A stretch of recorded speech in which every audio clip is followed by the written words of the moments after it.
7 o'clock and we like to start promptly, so I'm going to go ahead and get us rolling. Welcome to Out of the Woods, Enriching Your Maple Business webinar series. I think this is our 16th session, which is pretty cool. Tonight we are here with the marvelous Dr. Maple Mike Rechlin from Future Generations University in Franklin, West Virginia. He has been working with producers across the state this season and is here to tell us about how our 2022 season went and what were our lessons learned. Just a reminder, if you have anything you want to say, you can throw it in the chat, you can throw it in the Q&A. We're a fairly small group tonight, so I'm actually going to give you all the ability to talk. So you'll end up with a little mic next to your name or down in the bottom. Mike is going to make this a bit more interactive than our usual webinars, and so that should be fun. Beyond that, I think that's all the housekeeping. If you have any questions at any point in time and want to get a hold of me, go ahead and write them in the chat, and I will do my best to make it happen. All right. I guess my mic is off, Miss Kate, and I'm on. Is that correct? Okay, that's great. That's great. Oh boy, anyhow, welcome, and I'd like to, as Kate says, we got a small group, and that's just fine, because I'd like to basically approach this as much of a discussion as it is a presentation. I've got a couple slides I'll show you first off, then I'm going to turn it over to Missy, and she's not Missy, I'm sorry, Kate. I got Missy here as well, who's going to do a little work on this, and at the end, I'm going to ask two of my panelists who I've prepped for this, and that's Missy Moyers-Gerald at Laurel Fork Sapsuckers in Virginia, and Greg Christian in the more southern part of our range to tell you a little bit about their season. After which, I'd like to just open it up, and anybody who wants to raise their hand to be called on, however that works, Kate, you're in charge of the technology here. Tell us about how things are where you are and how it went where you are. So I'm going to presume that I can share a screen now and get into a little presentation we'll have just to knock this program off, okay?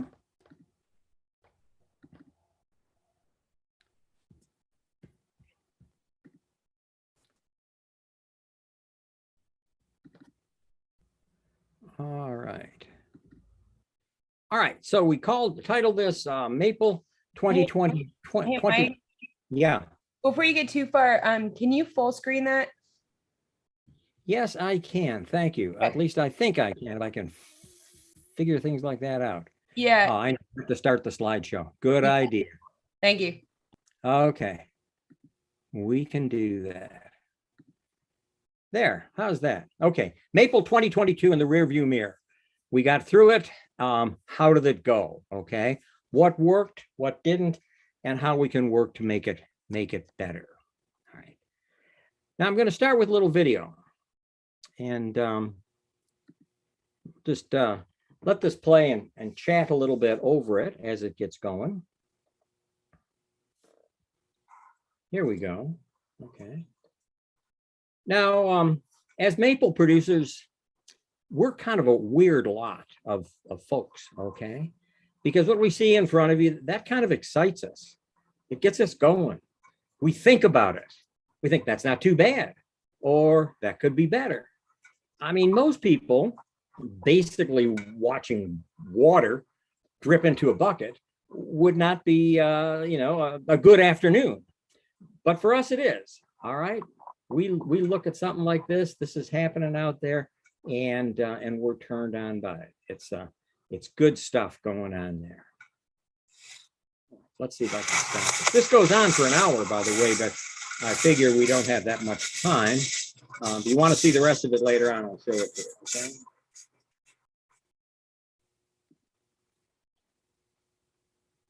All right. Let's see now what's happening here.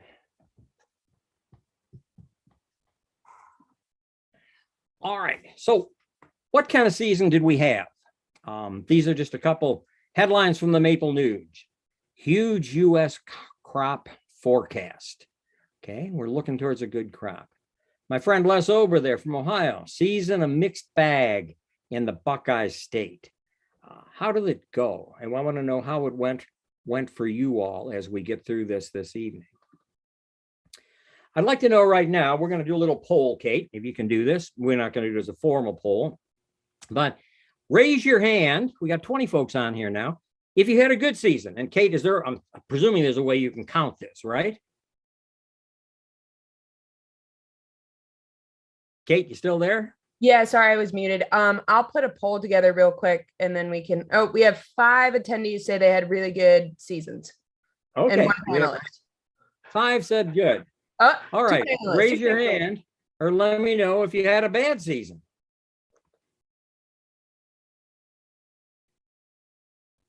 Five goods.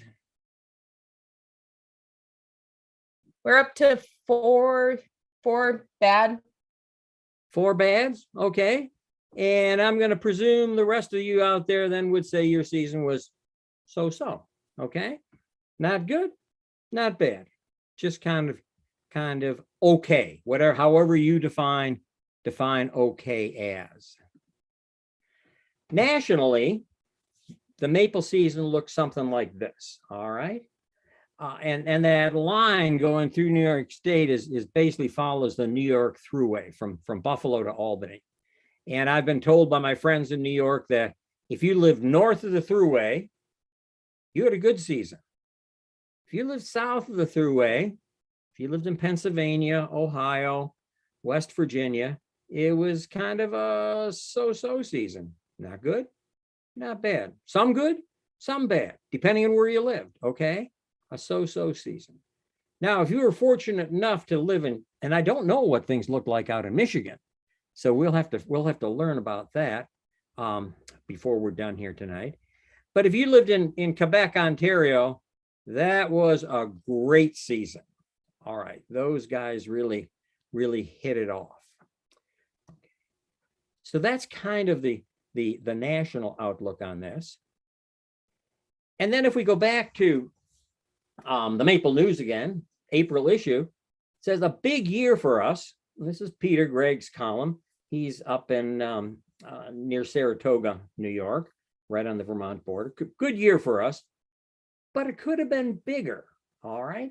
And Peter then goes in his own neat way and talks about his personal experiences this season and what he thinks could have made it better. And that's what we want to focus on tonight is, you know, what the season was look like and what could we do to make it better. And before we leave this, let's go back here and let's think a little bit about what are the, hold on, just let me collect my thoughts here a little bit. What are the factors that that lead to a good maple season or a bad maple season? All right. And I'll put up a couple, and Kate, if you could type these in the chat, that would be great. Because in my haste to get this ready, I probably should have done a slide on this, but I didn't. So if you type these into the chat, and we can all look and see what I've got down for what it takes to make a good season or a bad season, depending on which way you look at it. And then we'll let you all add to that list. Can we do that, Kate? Sounds good. Okay. All right. You can have a good season. You can have a bad season. Let's put it that way. If it's too dry, if you don't have enough moisture in the soil, there's not enough moisture to recharge those trees after a sap flow, and it can lead to a bad maple season, to a season less that's ideal. You can have, on the other hand, you could say you have a good season if you got plenty of moisture in the soil to recharge the soil after a sap flow. Got that down, Kate? Yep, Gotta I'm make sure. up with you. Okay. You can have it can be a bad season if it's too cold. All right. If too much of the sap flow season, the period of time when these trees are flowing, you're froze up. Okay. And a lot of people experienced that last year. just simply stayed cold, never warmed up enough to have a good sap flow event. If it's too cold, you can have a bad season. On the other hand, you can have a bad maple season if it's too warm, particularly down here where we are, and possibly also last year in Vermont. Maybe you can, Mark, tell us a little bit more about that, where the season simply there, I believe it stayed too cold, and then it warmed up, and then it was over, okay? So you can have a bad season if it's too warm, either too warm during the season or too warm after, late in the season, doesn't linger on far enough into the end to give you those good last of the season sap runs. Too warm, too dry, too cold, too warm. You can have a bad maple season. It can be bad if you don't have enough freeze-thaw cycles. It's those freeze-thaw cycles, below freezing, above freezing, and not just a little bit. Pretty deep freezes, down in the 20s, up in the high 30s. Those freeze-thaw cycles that kind of kick off good sap flow events. If you don't have enough of those, you could have it could result in a bad season. Okay. And for some producers, you can have a bad season if you're too busy. All right. If you're too busy and didn't get the taps put out in time, if you're too busy at the end of the season, if you're too busy during the middle of the season, you just simply don't have time to make the maple syrup like you did the year before, or like you might like to. So those are 5 things: too cold, too dry, too warm, not enough freeze-thaw cycles, too busy, you got a bad season. Or on the other hand, nice lot of moisture, enough freeze-thaw cycles, plenty of time, can lead to the opposite of a good maple season. Does anybody have anything they'd like to add to that? Just type it in the chat. And for some reason, I don't see the chat here, but we'll see what we've got. I'll read it to you if anything comes in, Mike. Okay.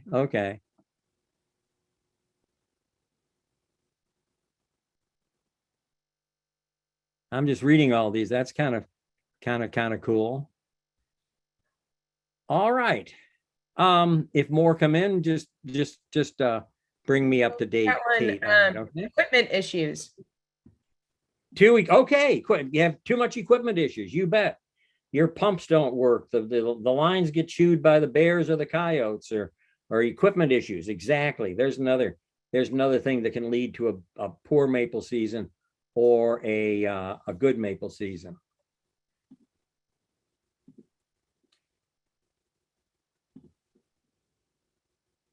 Okay, we'll continue on here. If more things to add, Kate, you just let me know what's coming up. Okay. What I'd like to do with you all right now, I think to me it's real important that we know something about the climate in our area. Of course, weather patterns change every year, and climate is changing as we move through the decades here. But still, if you know something about the climate in your area, it can help you make good decisions about your syrup producing operation. And the best to learn about weather patterns, I'm talking climate, weather patterns in your area, the best option would be to have a weather station right at your sugar bush, so you could get daily readings and keep monthly track of what the temperature is doing, what the cold and the warm cycles are doing. But if you don't have that, I find it very, very helpful to go to Weather Underground.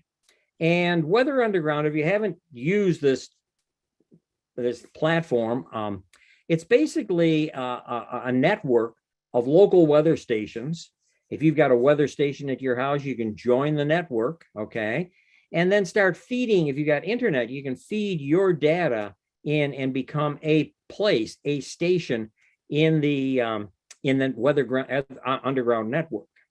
And I'm going to kind of drop this back to Kate. I'm going to stop sharing my screen and ask her to work us through the process of getting to a particular station that might be near your home, so you can start using Weather Underground to look back, okay, at what the season looked like, okay, what the weather patterns in your area look like by looking at a station that's close to your sugaring area. So I'm going to stop sharing and ask Kate to. I came up with explicit instructions, and we'll get those to you, I think, in the chat. I'm not sure how this is all going to work. I at one point thought they could be emailed, but that didn't apparently turn out to be the case. So that you can go on, and I really encourage you guys all to do this. Find a weather station near you, go on and look at those weather patterns, and look at them for the last season, 2022.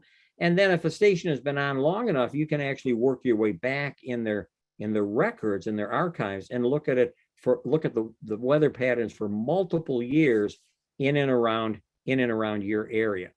So turning this over to you, Kate, I'm going to stop the share. Thanks. And you're going to walk us through that. Yeah. Before we get too far, you had a couple more things come in. One was another suggestion for a bad season is poor tapping practices. Oh, that certainly, yeah. Your tapping or maintenance, just poor practices will certainly lead to a bad season. Yeah, and then you have a hand up. I think Ed, would you like to make a comment? Sure. Great. So Ed, unmute your mic because you have speaking ability here tonight. Isn't that cool? You got to unmute yourself, Ed. I don't think I can. Yeah. It's also possible that the hand was raised on accident. Okay. Sorry. Okay.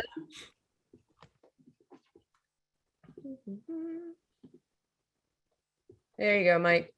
Can you see it? Yeah. So you're going to walk people through the process, and you've got the instructions that I've come up with in front of you, right, Kate? I can't look at both and share the screen. So actually, if you want to read your instructions while I do it, that'd be helpful.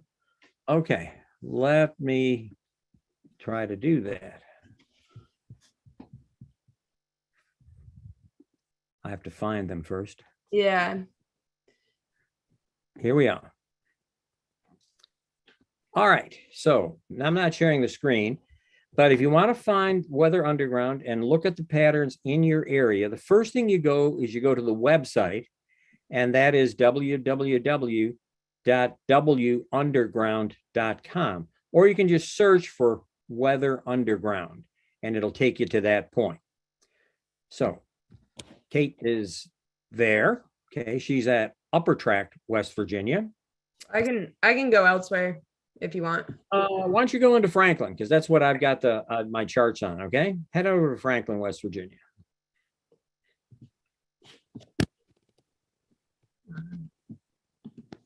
There we go. Okay, and there are what you want to do next is you, in the search box, type for the nearest town to you, Franklin, West Virginia, either name or zip code. Step 3 is on the left under the top advertisement. It'll show the weather station that you're reading from. Okay, and so that's a Franklin weather station. And just click on change and see where that takes us, because there are some screwy things here.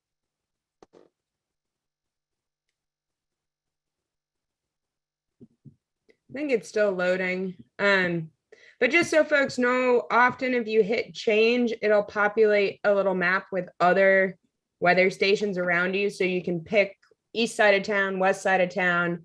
Exactly. You can try to find something as close to you as possible. And there are a number of stations around Franklin, a number of our neighbors who are part of this network.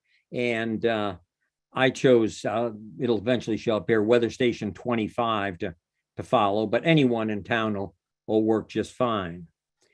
All right, scroll all the way down till you see a gray bar titled Nearby Weather Station. Click on the bar, and there a list of stations will appear. Yeah, I don't know if it's gonna load, Mike, but it would be right here. Okay, scroll on down, see if we can find it near. Just scroll on down slowly and keep going.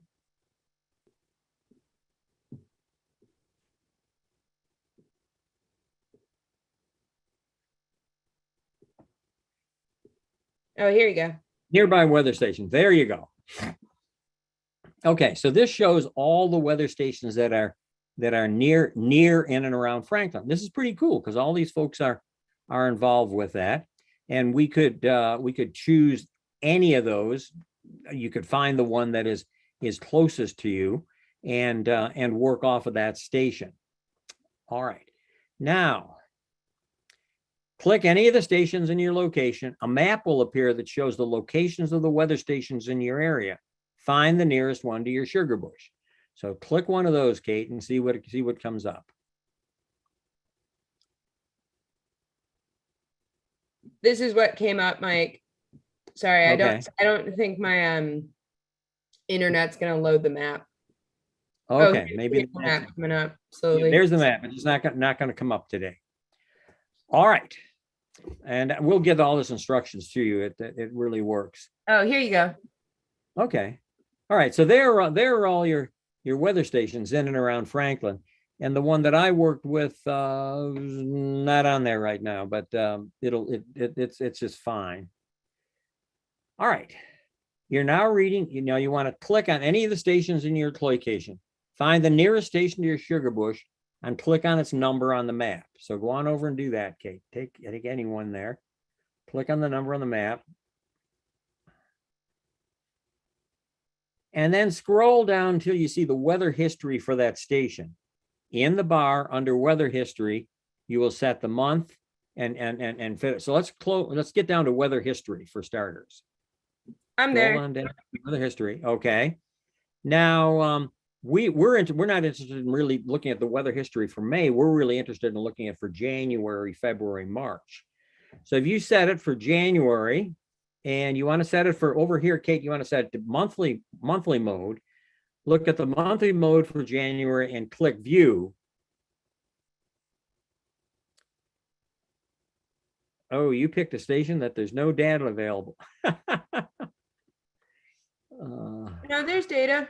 I just pulled it up. Okay, then all right, there it is. Okay, get it on the graph. Okay, go on back and look at it and turn it into a graph so we can take a look at the graph. All right, so what we've got here now is basically temperature data in red and dew point data in green. And we really don't care about the dew point, but we do care about the temperatures because this is going to tell us something about the temperature fluctuations at this point. And if I go back and read the rest of my instructions now, what I'm asking you to do initially was going to be a homework assignment. That didn't work out. But I'd like you to do this for January, nearest station near you, February and March, okay?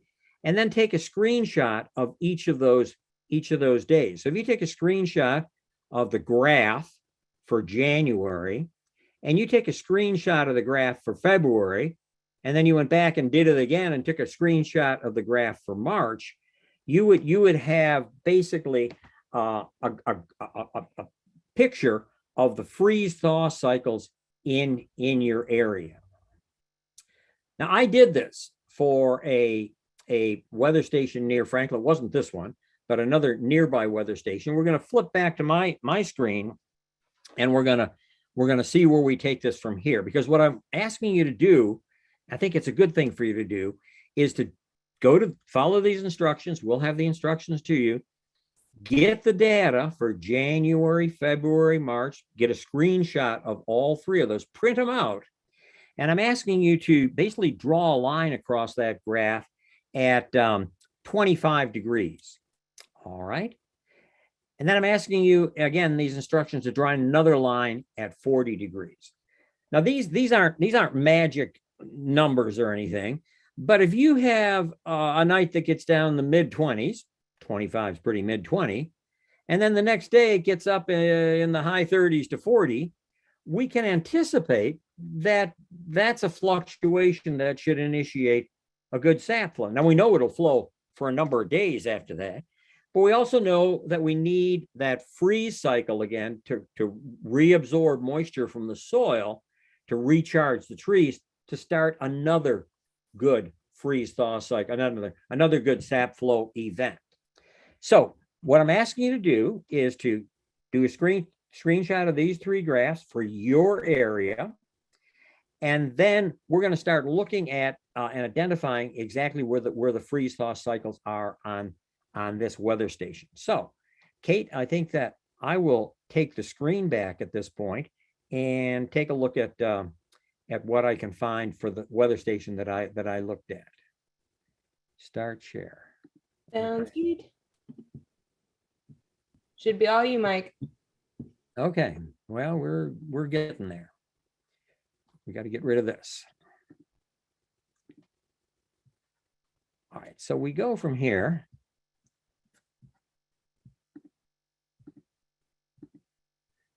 And the last slide basically was the instructions, because Kate had the screen. We couldn't look at those at the same time. But here's what we've got in my area, Franklin, West Virginia, where I live, for temperature fluctuations in January. And I've basically identified each temperature fluctuation with a blue dot. All right. And so we can see that we look at the red. I can't get rid of the green, so just ignore it. We drop down below freezing somewhere around January 4th. We get up above 40, okay, on the 5th, 6th, something like that. It drops down below again, probably on the 6th.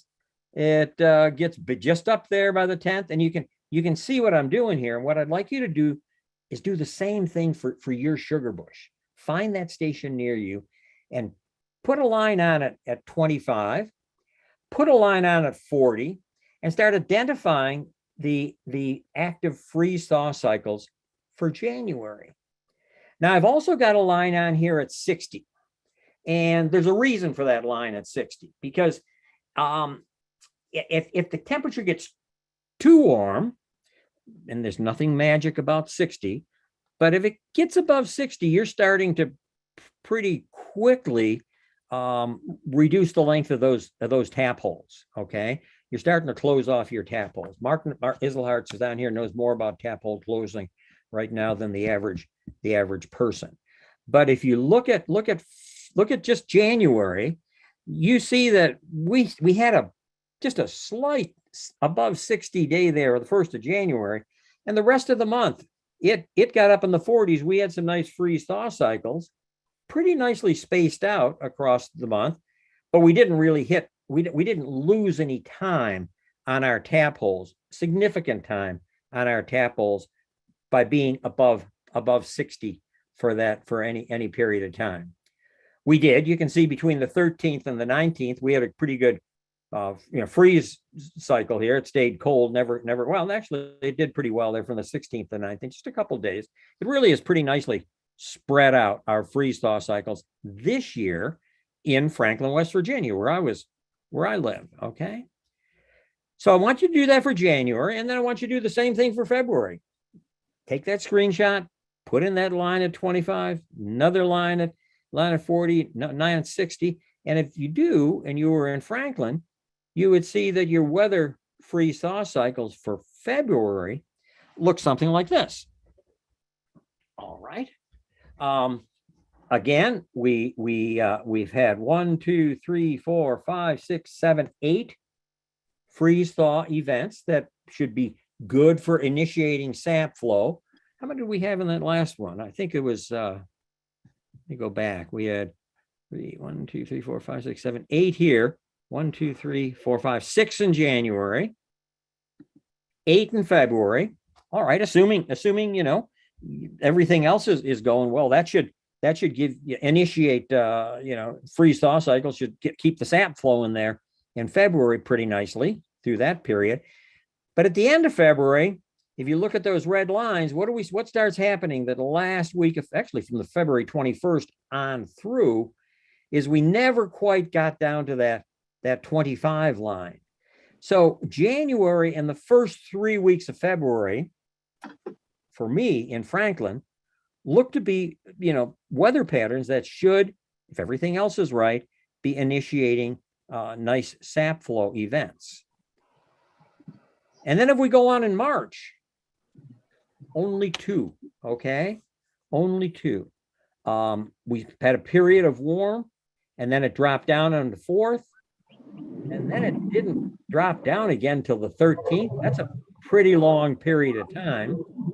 And then that was over. I mean, by the 28th, we had another freeze on the 28th, 29th, but from the 13th to the 29th, that's the game over at that point. Okay.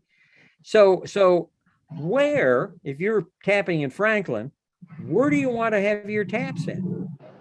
Don't count on March, at least this year, for good sap flow.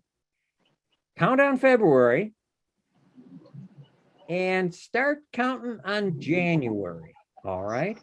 And the what I want you to do by looking at this, and you can look at it, you can dig back deeper and deeper and get multiple years, start looking at these weather patterns and start thinking about when you want to tap your trees.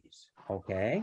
If I wanted to have 6 good weeks of sap flow, I pretty much want to start, having my trees tapped by the end of that first week of January. This year, next year could be very different. Realize weather is different every year. But if you start looking at multiple years in your area, you can start to get a picture of when, on the average, it kind of would be good to have your taps in. And if you look at this, well, so maybe I tap my trees on Christmas, all right? And I've got them sitting there. If you look at this, we have not lost a lot of time on those tap holes. Okay, a lot of our activity time on those through January, so they can sit in the cold. Okay, that's not a bad thing. We're not losing time. It isn't until we get to mid-February that we start to see, whoop, we touched the 60-degree line, we touched it again, we touched it again, we got above it.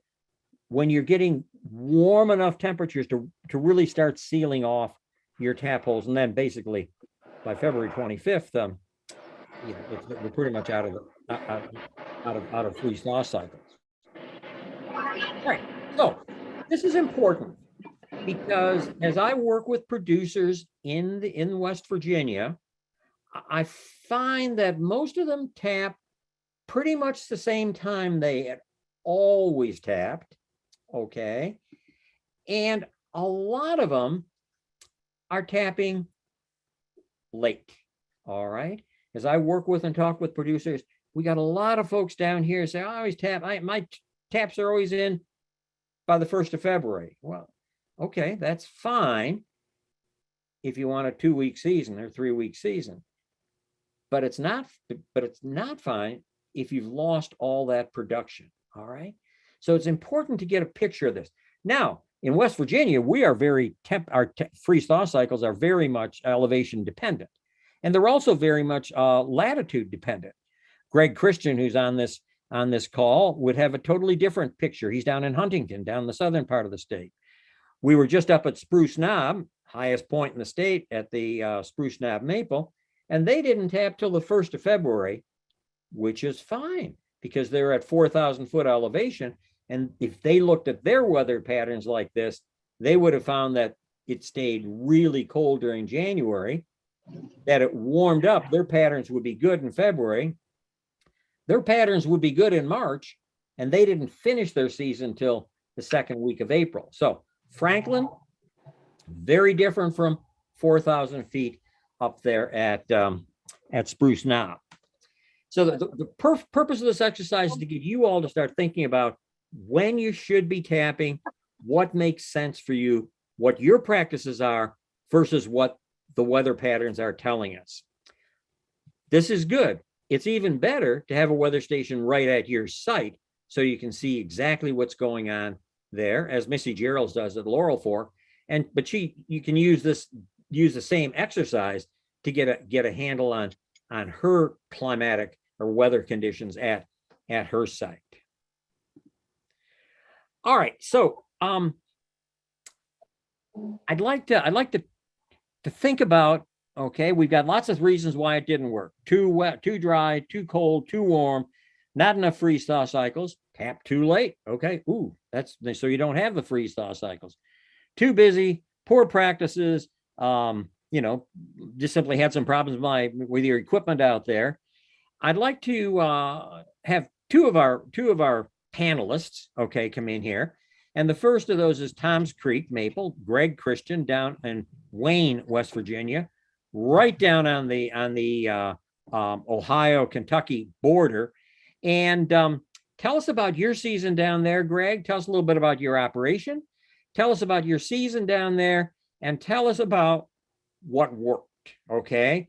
What we did down there and how it panned out for you. So you've got to unmute yourself, Greg, and then you are on.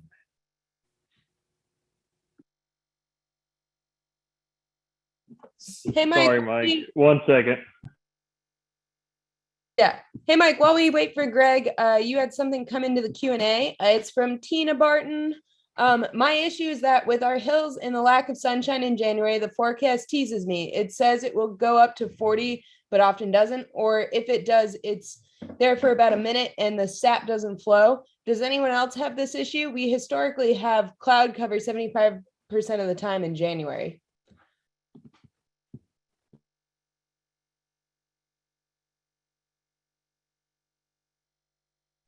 Hey, Mike, you're muted.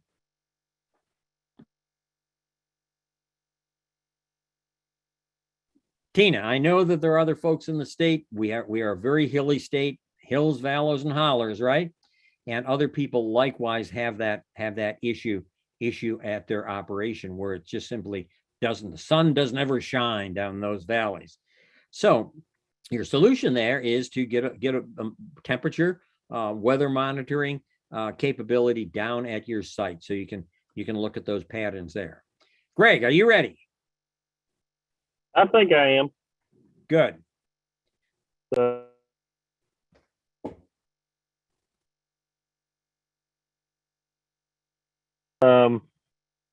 like Mike was saying, our season, I think we did really good this year. We still never really fully recover from the ice storm we had from the previous year. And that was at about a 450 tap capability. But we did add some more runs to our existing system on the farm. I think we made it to about 180, 185. I think my dad was supposed to keep count, but he kind of gives the eyeball look to it, I guess. So we'll call it anywhere 180, 185. We made 53 gallons this year off that. Sugar consistency on the sap was ranged between 1 to 1.2%. Let me see here. I got my logs here real quick. We tapped the 1st of January. We actually prepped Christmas week, and we were in the woods tapping. Let me see how many total gallons we had. We had a total gallon run of 39, almost 4,000 gallons worth of sap this year. And it would run pretty hard and pretty heavy. And we're all on 3/16 with dropping into a 3/4 inch main line. And we do have a small diaphragm pump at the bottom because I have an 800-foot almost flat run to the sugar shack. So I think, Mike, what did we figure on how many gallons per tap was it roughly? I'd have to take a look here. I don't have a calculator with me. But we were about mid. You were much better than you had been in past years. Yes. Yes. Yes. And that contributed to what we did. We did the tapping class that Mike came down and did with the practices of not using a big mallet hammer, just Mike's little special hammer. And then we also bought a precision tapper from CDL. And that, I think that really helped with the inconsistency of our tap holes. The depth was all consistent. And so we didn't have any leaks. We didn't go too far. We didn't go too shy. It made everything on a baseline that we know that I knew it was right. And especially combining that with the new hammer, or the slight hammer method, instead of using a dead blow that I've used 2 years prior, I've seen a big yield change. I mean, our weather was about the same. honestly, but I think our yields went up drastically for what we had.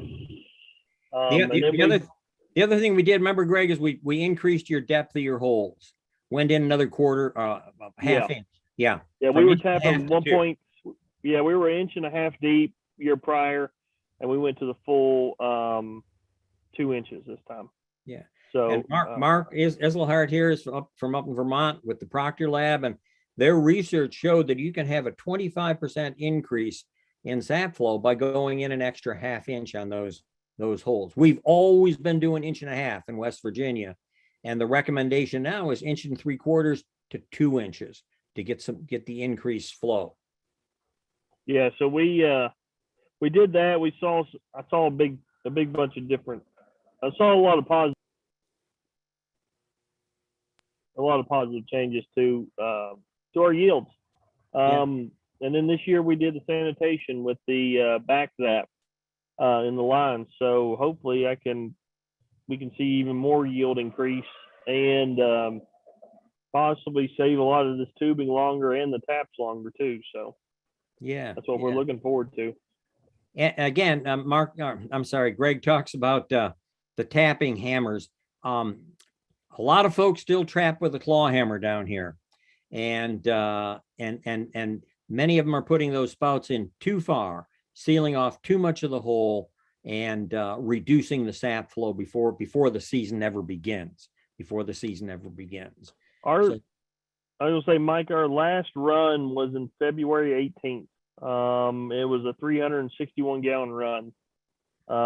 And the bricks level was pretty low at that point. So it was only like 0.9. It was kind of weird, but we made dark syrup year round. We didn't make any light. It was all dark robust, and it had a heavy knitter profile to it this year as well. So interesting. All right, let's move on. Thanks, Greg, for the update. I'm going to let Missy tell us a little bit about her operation at Laurel Fork and what worked down there for her. And then we'll open it up, and anybody will be free to catch Kate's attention and get the mic. Okay? So, Missy, you're on. Good evening, everyone. So at the Laurel Fork this year, we had about 1,050 taps out. Our season, we began tapping on February 7th. And tell them your elevation there, Missy.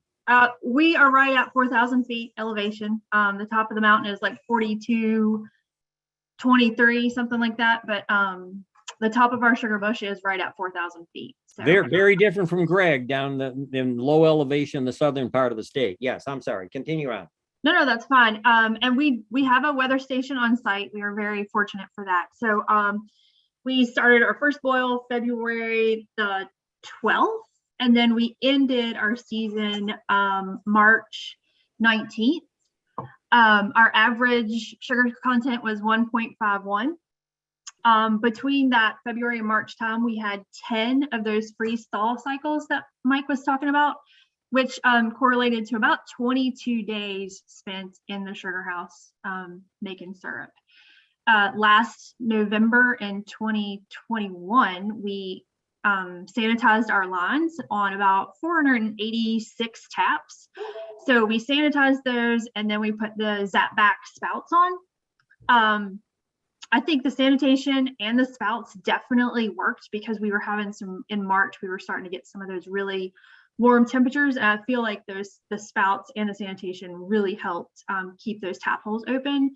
But one of the biggest things that resulted from that was finding leaks and being able to fix those within those 480 some tap area. So we replaced the main line. We went through and kind of took out some drop lines that we didn't really like, where there were double tapped trees. Added a whole new lateral in there. So I think spending that extra time within that sugar bush really helped us a lot to be able to make syrup longer. We have another stand, we call that Elderberry Ridge, and it stopped running for us about 12 days.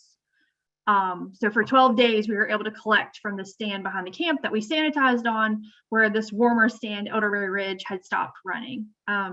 So this was one of our our better years for sure. And we were able to make about 218 gallons of syrup this year, which was great.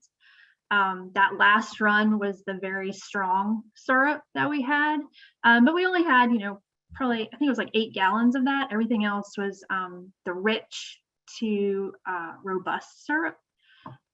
So for us, it was a great year. Weather was really good for us. We were able to do a lot of work in December and the first part of January. So that was fantastic. Then January became really cold. And then February, March, we had really good freeze thaw cycles. So that was great this year because 2021 was absolutely miserable. Yeah. So we've been working with a couple producers down here and using a sanitation method that was being promoted by Arthur Kruger, Mark, one of your Vermont buddies up there. And in this method, basically, you pressurize your lines with a sanitizing solution. We're using calcium hypochlorite and then leave it in there for a period of time, a long period of time, to do its work. But what we found is that in addition to the benefits of sanitizing the lines, pressure in those lines and walking through the woods, you really find out where the leaks are. Leaks you couldn't even see are suddenly spurting water out, and you get to fix all those problems before you get your tapping done. So that's what we did down at Missy's, and I think it paid off in the long run there.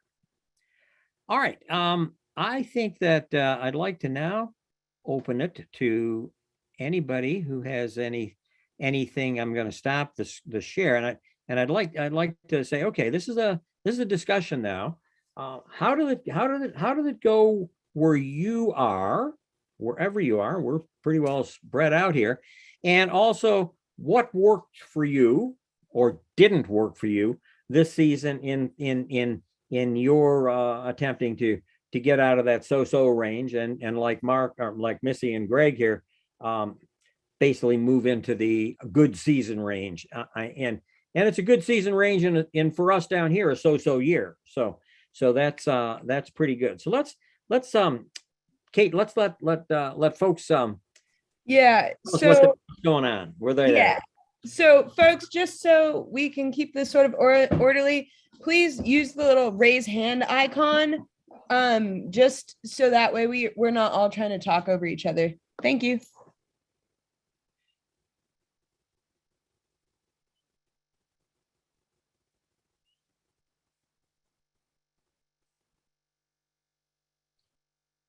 Mark, if you're still there, tell us about Vermont. Oh, Matt's up. Matt Cabril's got his hand up. Go ahead and unmute yourself, Matthew.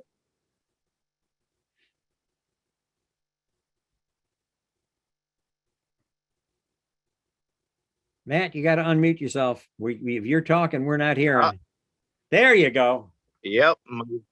My screen went blank. So, just as you talked, I held back this year quite a bit. Usually by Christmas Eve, I'm tapped. I'm trying to get that little cold spell. I'm in Virginia Beach, Virginia. And this year I held back about 2 weeks, and it made a world of difference. We didn't hit any real warm spring. And this year my total count was about 125 taps. And we made a little bit over 10 gallons of syrup for Virginia Beach. And as you're talking in elevation, I'm 6 feet above sea level. And we hit just the right temperature. We had that right movement. We didn't hit any warm spell in the evening too much. It stayed below, as you said, somewhat of a magic number, 60s. And we had a decent 6-week run of getting 200 plus gallon every week of Saptable. So it was a huge change from years past where, I hit a couple of days here in January and maybe a couple days in February, and that's pretty much it. Yes, and Matt's finally throwing in the towel there with sugar making in 6 feet above sea level. and is heading up to the mountains. So he'll be one of our neighbors up here in Highland County pretty soon, and we look forward to welcome him to the more productive region of the state. I hope to get there sooner than later to get started on this. Wonderful. Other hands in the air here. How's Michigan? Pardon me? Let's see who. Let's get somebody else to join in and talk a little bit. Les Ober's there. Tell us how things went in Ohio.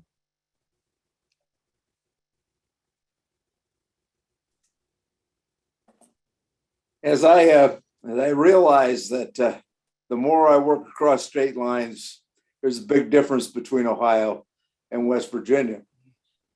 One of the things is that the southern part of the state is pretty close to what West Virginia lowland producers realize. And by the time we get to the Northeast, we're looking a little bit more like the New York producers, Western New York producers. And in the middle, we have some microclimates that work real well for producers in that area. For Ohio, it was probably a year that most producers would like to forget, but I don't think it was bad for everyone. I know that I've got a producer down in Knox County, which is central, just east of Mansfield, and he had one of the best years ever. So it wasn't consistent across everywhere where you think they would have a bad year because of temperatures. We were froze out pretty heavy in the month of February across the state. Nobody got started much before the 15th of February. We ended the season for the most of the producers on St. Patrick's Day, 17th day of March. Some tremendous runs in between, so forth, but that wasn't true everywhere. The one thing that I was amazed at was that when we talk about sanitation, we had a real good freeze going into the last couple days of March and first day of April. And during that period, if you cleaned your equipment up properly, if you kept your pumps running, you kept your lines cleaned out and did the extra work you needed to do, it was possible to make some good syrup. For others that just said, well, hey, it froze up again, I'm going to give it a try, they made some of the worst syrup they've made all year. So it was a different kind of year, Mike.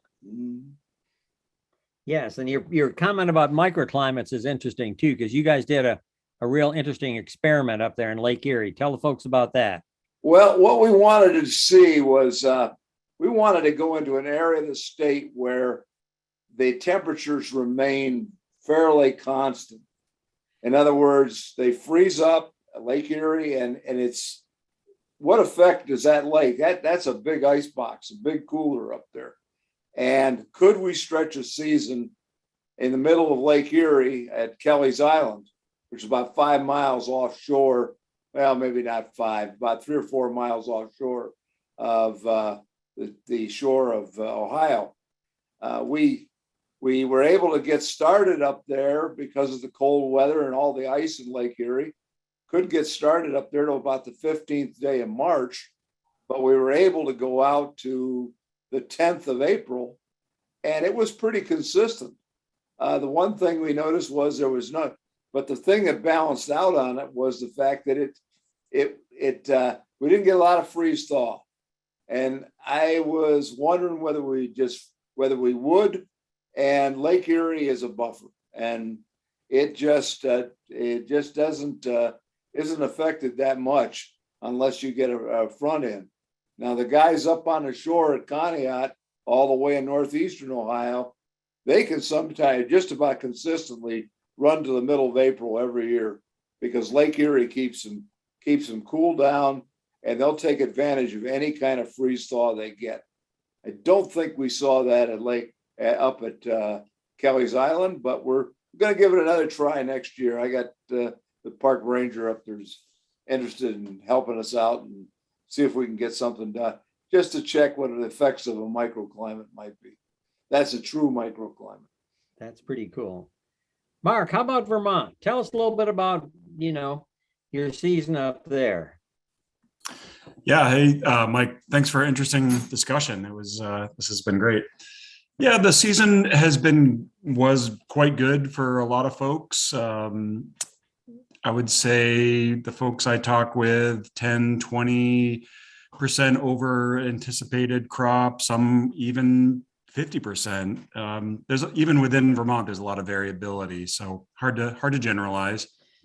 What definitely happened was the opposite of last year where, it was too cold and then too warm. So it had a little bit of warmth, but then April really saved a lot of people. It just didn't get too hot and people just kept producing and kept producing and kept producing. So assuming they're doing the things right, good sanitation, good tapping practices, good vacuum management, that's really important, keeping those pumps on, making sure your equipment can handle that kind of duty, running 24/7, not turning it off.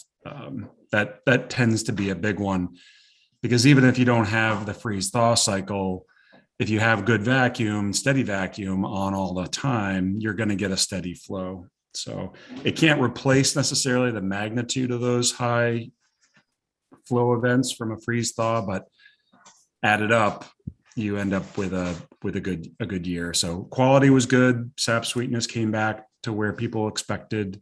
And Mark, what is you just heard about sap sweetness down here. What's your sap sweetness up there? What do you expect? It's all over the place. You say, so I do this Vermont Maple Bulletin. It's sort of a blog that I try to assemble every week or every 10 days or so. And I learned pretty early on that when you say like, how's your sap sweetness? And they say good. And if they don't give you numbers, you don't really know. One person, might say 2 is the highest they'll reach. And other people will say, average is 1.5. Other people will say 2.5 is what I'm shooting for. So it's interesting. It's really hard to say. It's all over the place. Broadly, though, last year, a lot of folks had a tough time with the sap sweetness. So seems like everyone came up to more normal levels this year. I really liked your discussion and using the weather underground data. That's pretty neat.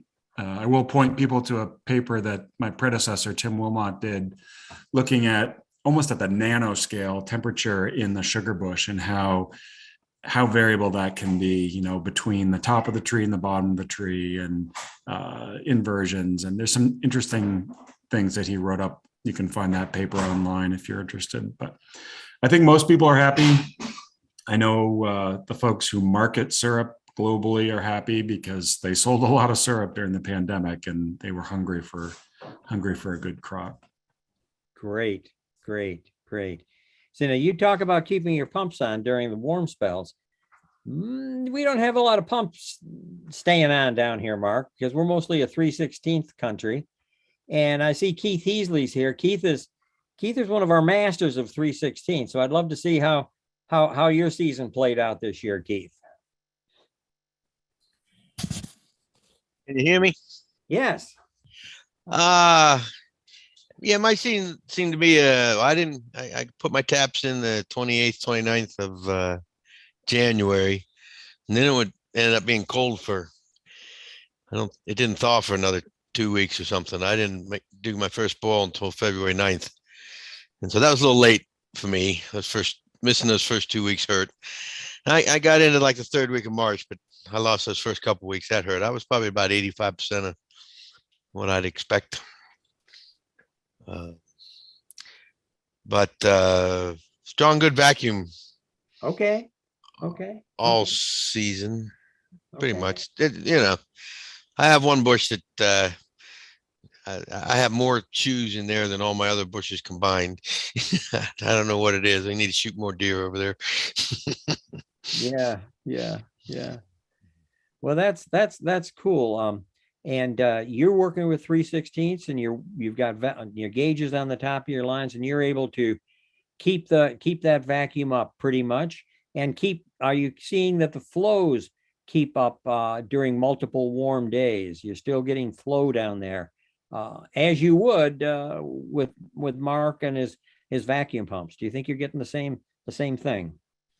Well, I don't know how it might compare, but I certainly get good flow over multiple warm days. I mean, you get it kind of starts out high the first thaw day, but then for 3 or 4 days it kind of decreases each day, peters off a little bit. But I don't know if that's typical with a pump or not. Sure. Keith, that's kind of like how mine does down here. It runs really good, and then it just kind of tapers off towards the end. Yeah, if you don't get another reset with a freeze, it just tapers, but it tapers over several days. Yeah. I did notice one thing talking about microclimates, and somebody mentioned north facing hillsides and such like that. Is my one side of the mountain does run really good, but the ones towards the back side of where the cabin is, it takes a little longer for them to wake up. So that's something I have noticed. And we had a lot of cloud cover this year too. So yeah, and I know Tina said something earlier, and I certainly saw that at the beginning of the season. I mean, it was cold. It was below 10 degrees for days in a row.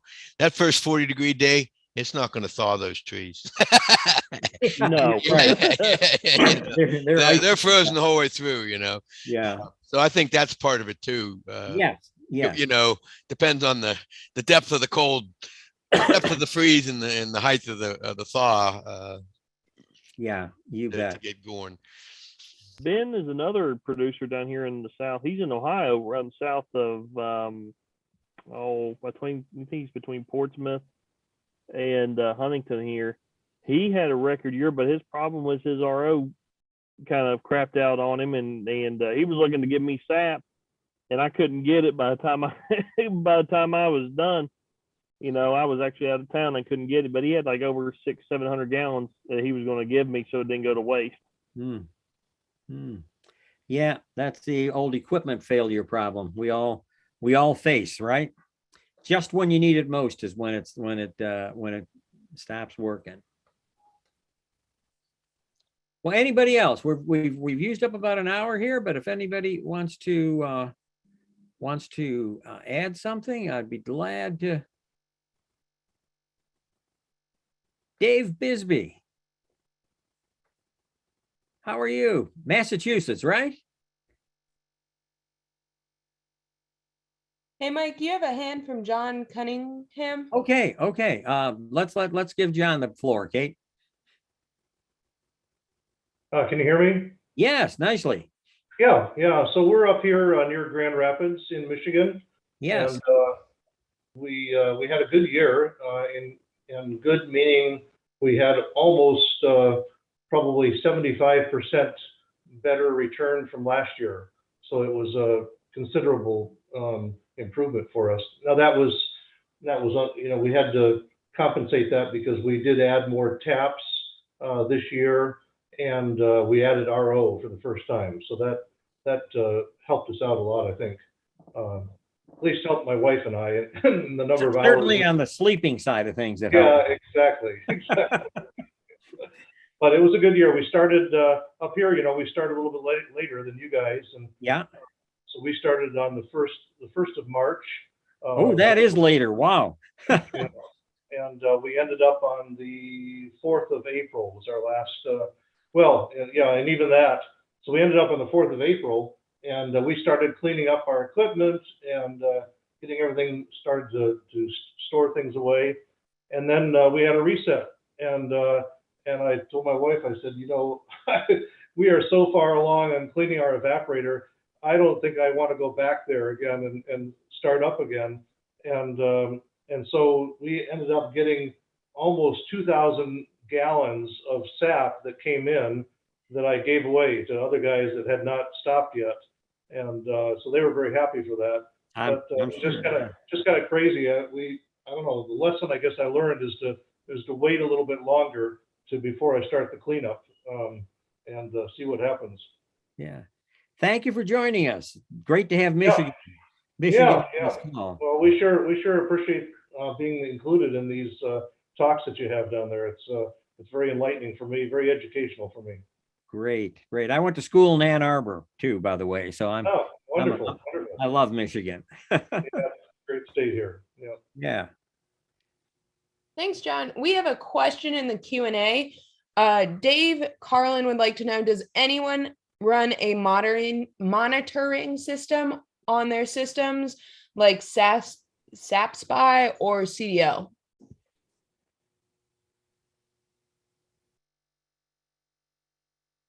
I could probably answer that. I think Mark could too. Yeah.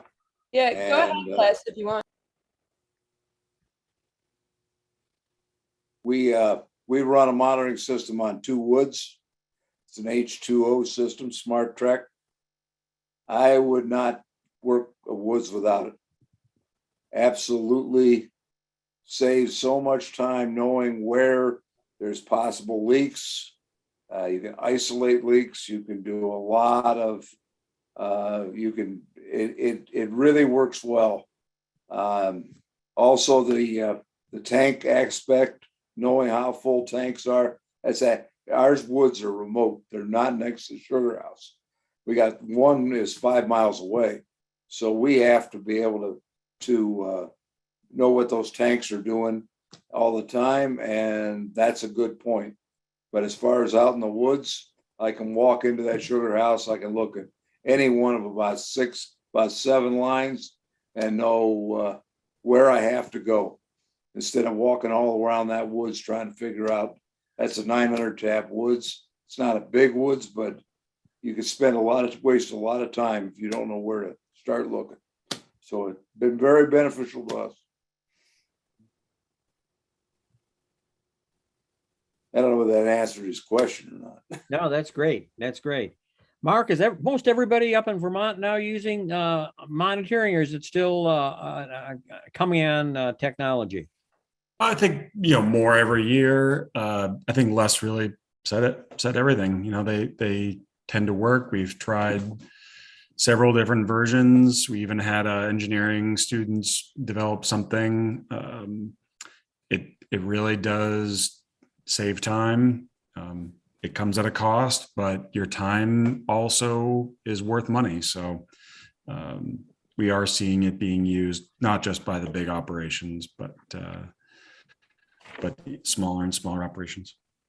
And it's nice that they're starting to come out with smaller and more reasonably priced units for folks with a couple hundred tanks. Yeah, there's some that are really used. The SAPSPY and a couple others they're using. Smaller producers can get into those pretty easy. These systems aren't cheap, but both me and my partner work off the farm, and so we're not at the woods all the time. So we don't have. It's very valuable for us from that standpoint. Mm-hmm. Do those systems have any capability of monitoring temperature as well and barometric pressure? Don't do barometric pressure. At least they might be able to. Ours will monitor temperature. That's interesting. You can track what it is at the end of the lines. You can track what it is at the releaser. And there's sometimes, especially in the one woods, where we have about 70 to 100 foot of variation between the bottom where one of the releasers is and where up at the top of the lines. Get a pretty good idea when things are going to freeze up. And so that's interesting. Good to know. Yeah, more data definitely helps, especially on if you got a bush that half wakes up one side and then hopefully the other side picks up soon after. Of course, any of these systems you need either cell service or internet service. Is that correct? I'm sure that's correct, guys. You got to have internet, be able to get internet. You can run them on batteries. You don't have to have electricity. Yeah, but Nice. I believe, but there may be some characteristics, some of these that you can run. I don't know. It depends on the system. They're all different. Yeah, we have a comment about SAPSPY in the chat, and it says, love SAPSPY, 27 gallons per tap this year. all red maples. I don't touch my sap. I control outlets like a guzzler pump and tank pump, which also has the tank monitor. I can see temperature, vacuum level, and tank levels with adjustable alerts. That's tremendous. That's great. That's And if great. you're interested in collecting data, this is capable of logging all the data, a lot of the data that you get. You can keep track of what's happening, freeze thaw, temperature variations from the time you tap to the time you pull the taps. So that can all be logged if you want to do it. Yeah, and Tina Barton had a good comment of, it's different, but I use SapTap apps, which I like to track the weather in my sap and syrup production.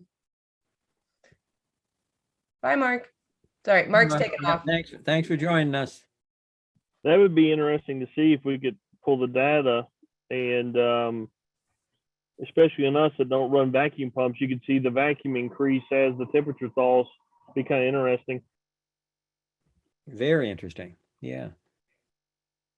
Brian, where are you? You're using that SAP Spy. Where are you? Are you in West Virginia?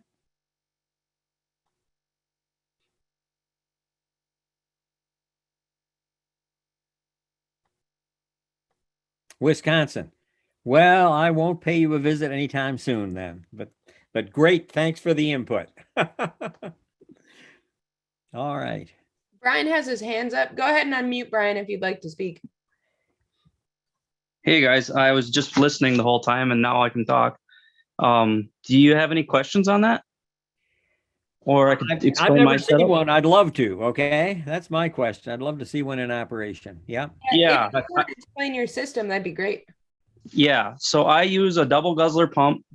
This year I have 500 taps, 516 on pretty flat land that has some slope, 1 inch and 3/4 main lines. It all goes down to the guzzler.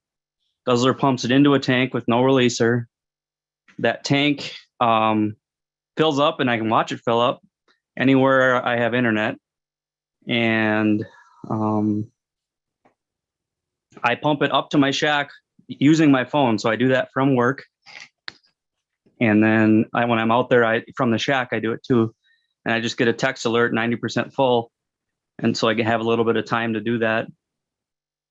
So I just turn it on, and when it runs out, I just kind of pay attention to it. And like you guys were saying, it shows you all the things. I can show you my whole year of my vac levels every day, every temp level. That's tremendous.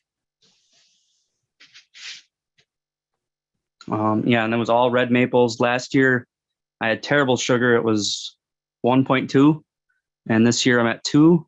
And 3 years ago, I had 2.3 to start. Wow. So I'm kind of back at a normal year. Yeah. You want to send that down our way, please? Yeah. Yeah.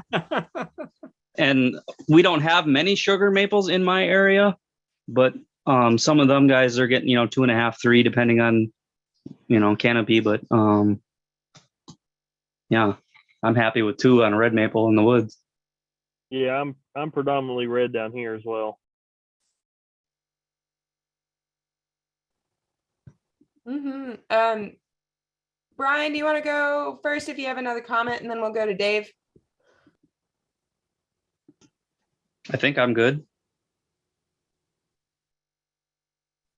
Okay, sorry. And then Dave, do you want to go ahead?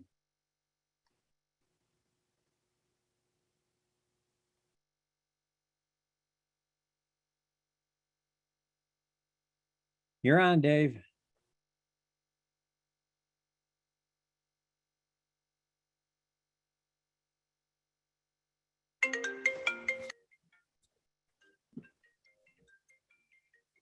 Hey, Dave, can you hear us? Hey, Mike, how'd the practice go? Okay. Folks, is there anybody else who would like to make a last comment? We're getting near the end of our webinar. Dave, if you can figure out your sound, that'd be great. Otherwise, I'm sorry that we didn't get to hear from you. just a reminder, next month is going to be on the nutritional values of maple syrup with a professor out of the University of Rhode Island on this webinar series. If you would like to learn more about Future Generations University, you can always visit us at future.edu/maple. I'll put that in the chat. And then,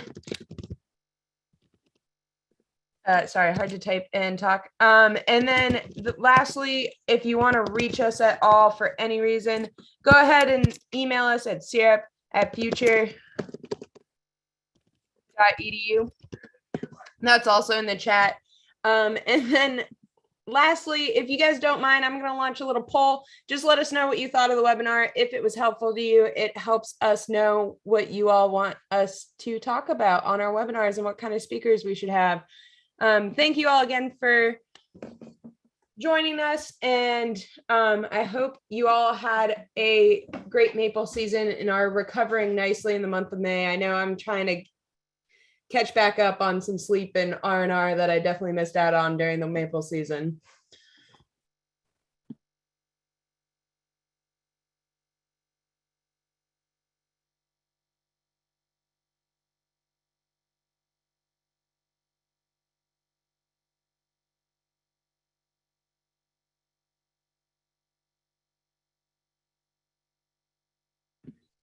Have a lovely Memorial Day, everybody.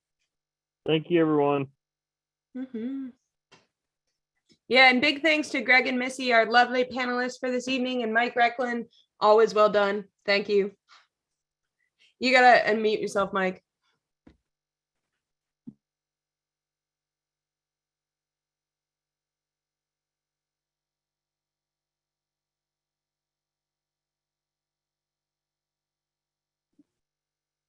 All right. So thank you all for showing up. It was fun to really have a discussion more than a presentation. That's what I wanted out of this. And I appreciate everybody for being part of this and for adding your comments. As Kate said, have a nice Memorial Day weekend and sweet dreams, all right, of the next sugaring season. Bye-bye. Thanks, Mike. Thank you, Kate.